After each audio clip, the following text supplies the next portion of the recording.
राहुल गांधी अमेठी से चुनाव लड़ेंगे, लेकिन अभी जिस तरीके से ये सामने आ रहा है, सुबह ही सुबह अगर हम बात करें तो कांग्रेस ने अमेठी रायबरेली की लिस्ट को जारी कर दिया है और रायबरेली से राहुल गांधी को उम्मीदवार बनाया गया है। पहले तो कहा जा रहा था कि अमेठी से राहुल गांधी वर्सेस स्मृति ईरानी होगा, लेकिन अब तस्वीर कुछ बदलती हुई नजर आ रही है। वहीं दूसरी ओर अमेठी से केएल शर्मा को मैदान में उतारा है और साथ ही केएल शर्मा ने अभी तक इस बात का यहाँ पर जब उनसे पूछा गया, ऐसा कहा जा रहा है कि आधिकारिक रूप से अभी उन्हें कोई जानकारी नहीं है, ऐसा उनकी ओर से कहा जा रहा है। सूत्रों के हवाले से ये जानकारी फिलहाल मिल पा रही है, लेकिन फिलहाल जिस तरीके से रायबरेली और अमेठी सीट पर सस्पेंस बना हुआ था काफी लंबे समय से, चूंकि ये सीट काफी ज्यादा हॉट सीट है उत्तर प्रदेश की और अमेठी से हम देखते आ रहे हैं कि किस तरीके से स्मृति ईरानी का वहां पर दबदबा है। 2019 में किस तरीके से राहुल गांधी वहां से हारे थे और स्मृति ईरानी काफी ज्यादा वोटों से वहां पर जीतती हुई नजर आई थी। और इस बार भी ये कहा जा रहा था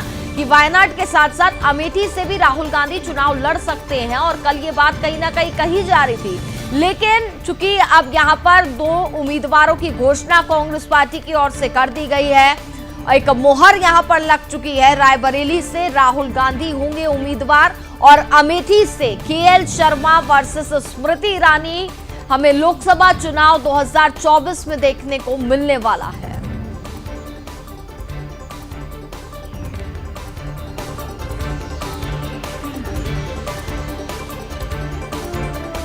और इस खबर पर हमारे साथ ज्यादा बातचीत करेंगे हमारे ब्यूरो चीफ रजत मिश्रा इस वक्त जुड़ चुके हैं। रजत, इस वक्त की ये बड़ी खबर अमेठी से, पहले तो कहा जा रहा था कि राहुल गांधी मैदान में उतरेंगे, लेकिन अब स्थिति पूरी यहां पर स्पष्ट होती हुई नजर आ रही है और कांग्रेस ने दोनों उम्मीदवारों की घोषणा कर दी है, रायबरेली से राहुल गांधी और अमेठी से केएल शर्मा वर्सेस स्मृति ईरानी। बिल्कुल, देखिए कनिका, जिन अटकलों पर लगातार बात हो रही थी उन सब पे विराम लग गया है। कांग्रेस पार्टी ने अपने दोनों चेहरे साफ कर दिए हैं। राहुल गांधी की सीट बदलकर अब राहुल गांधी को रायबरेली भेजा गया है और अमेठी से स्मृति ईरानी के खिलाफ केएल शर्मा को लड़ाया जा रहा है। केएल शर्मा पुराने कांग्रेसी हैं, सोनिया गांधी के सचिव के तौर पर उन्होंने काफी लंबे समय तक काम भी किया है, काफी चर्चित चेहरे हैं अमेठी के।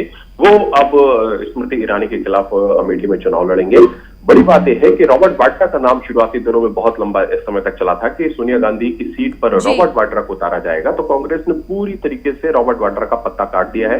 रॉबर्ट वाड्रा का नाम अब दूर दूर तक कहीं चुनावी सुर्खियों में भी नहीं है। अब औपचारिक घोषणा भी हो गई है, तो राहुल गांधी अब अमेठी के जस्ट बगल की रायबरेली की जो सीट है वहां पर चुनाव लड़ने जा रहे हैं। स्मृति ईरानी के लिए ये काफी बेनिफिशियल साबित होने वाला है, क्योंकि स्मृति ईरानी अब इसको साफ तौर पर यह बनाएंगी कि अमेठी से डर के मारे राहुल गांधी ने अपनी सीट को बदला है और वो रायबरेली की सीट पर गए हैं।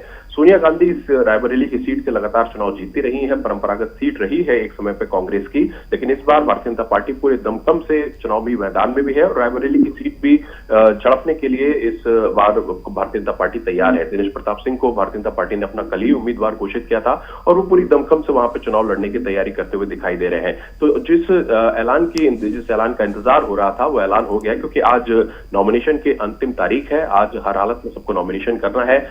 दोनों सोनिया गांधी, राहुल गांधी और प्रियंका गांधी, तीनों लोगों का जो रिकॉल है वो अब रिसीव भी हो चुका है जनपदों में। तो आज जाहिर तौर पर ये तीनों ही लोग नॉमिनेशन में भी शामिल होंगे। प्रियंका गांधी भी नॉमिनेशन में शामिल होंगी, सोनिया गांधी भी नॉमिनेशन में शामिल होने के लिए आ सकती हैं। तो ये जो चुनावी इस तस्वीर के ऊपर अभी तक जो संशय बना हुआ था वो अब हट चुका है।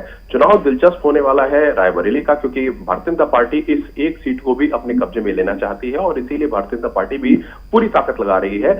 अब जो मैसेज देने की कोशिश की जाएगी भारतीय जनता पार्टी की तरफ से वो यही कि अगर वायनाड राहुल गांधी जीत गए और अगर रायबरेली से भी राहुल गांधी जीत गए तो कौन सी सीट राहुल गांधी छोड़ेंगे। अगर रायबरेली की सीट छोड़कर फिर से वो वापस वायनाड गए तो रायबरेली की जनता का जो वोट है वो बेकार हो जाएगा। इस वोट को अब बेकार न किया जाए, इस तरीके की मैसेज देने की कोशिशें भी होंगी। फिलहाल अब तस्वीर साफ है, नॉमिनेशन का अंतिम दिन है। आज दोपहर तक सबके नॉमिनेशन भी हो जाएंगे और उसके बाद 20 तारीख को इन दोनों सीटों के ऊपर वोटिंग है, तो वो वोट किसके पक्ष में जाएगा ये देखना दिलचस्प रहेगा। बिल्कुल रजत, मुकाबला काफी ज्यादा दिलचस्प होगा, लेकिन मैं समझना चाहूंगी, देखिए जिस तरीके से कल तस्वीरें हम कुछ और देख पा रहे थे। कल तक कहा जा रहा था कि राहुल गांधी वर्सेस स्मृति ईरानी ईरानी हमें अमेठी में देखने को मिलेगा। और देखिए अब कहीं ना कहीं भारतीय जनता पार्टी इस पर चुटकी जरूर लेता हुआ नजर आएगा, जैसा कि आपने भी कहा कि राहुल गांधी शायद डर गए इसलिए रायबरेली से वह उम्मीदवार हो गए हैं। क्या वाकई में ही ऐसा हो सकता है? चूंकि 2019 में हमने देखा था कि राहुल गांधी को करारी हार का सामना करना पड़ा था अमेठी से। जाहिर तौर पर भारतीय जनता पार्टी भी ये चाहती थी कि स्मृति ईरानी और राहुल गांधी के दोनों चेहरे आमने सामने रहे, क्योंकि भारतीय जनता पार्टी एक ये जो 2019 की जीत है वो भारतीय जनता पार्टी की जीत तुक्के की जीत नहीं थी, इसको साबित करना चाहती थी। इसीलिए राहुल गांधी के खिलाफ भारतीय जनता पार्टी ने पूरी ताकत भी लगाई थी। लेकिन अब चूंकि राहुल गांधी स्मृति ईरानी के खिलाफ नहीं है, पिछली बार वोटों का जो विक्ट्री मार्जिन था स्मृति ईरानी का वो 55,000 वोटों का था, और भारतीय जनता पार्टी कोशिश ये कर रही थी कि इस बार जो विक्ट्री मार्जिन है उसको बढ़ाया जाए। लेकिन अब चूंकि राहुल गांधी सीट बदल चुकी है, राहुल गांधी रायबरेली पहुंच चुके हैं, कांग्रेस की वो परंपरा सीट पहले भी रही है, और अब इस बार अगर रायबरेली भी भारतीय जनता पार्टी राहुल गांधी को हराने में कामयाब हो जाती है तो एक तरीके से कहें उत्तर प्रदेश में जो कांग्रेस का सबसे मजबूत गढ़, सबसे मजबूत किला है वो पूरी तरीके से ढह जाएगा। पिछली बार सोनिया गांधी जीत गई थी, राहुल गांधी अमेठी से हारे थे, तो एक सीट अभी भी बची हुई थी जिसको कांग्रेस के गढ़ के तौर पर माना जाता था। तो बीजेपी इस बार पूरी कोशिश ये करेगी कि इस किले को भी ढाया जाए और पूरी तरीके से उत्तर प्रदेश में कांग्रेस को साफ किया जाए। जो चुनावी लड़ाई है भारतीय जनता पार्टी और कांग्रेस की, वो सबसे दिलचस्प इन्हीं दोनों सीटों पर है, रायबरेली और अमेठी पर। और ये दोनों सीटें भी बीजेपी जीतने में कामयाब हो गई तो कांग्रेस को एक बहुत बड़ा झटका लगेगा, एक सेटबैक होगा कांग्रेस के लिए। पहले से ही कांग्रेस की स्थिति उत्तर प्रदेश में बहुत अच्छी नहीं है, और अगर ये दोनों सीटें भी कांग्रेस हारती है तो निश्चित तौर पर बहुत पीछे उत्तर प्रदेश में कांग्रेस पार्टी जाएगी, और फिर से कांग्रेस को रिवाइव करना, जीवित करना, ये कांग्रेस के आलाकमान के लिए भी बहुत मुश्किल होगा, क्योंकि कांग्रेस के तमाम सीनियर लीडर हैं वो धीरे धीरे अब कांग्रेस छोड़कर दूसरी पार्टियों में जा रहे हैं। तो कांग्रेस के लिए ये प्रतिष्ठा की भी लड़ाई है और कांग्रेस का उत्तर प्रदेश में वजूद बचाए रखने की भी लड़ाई है।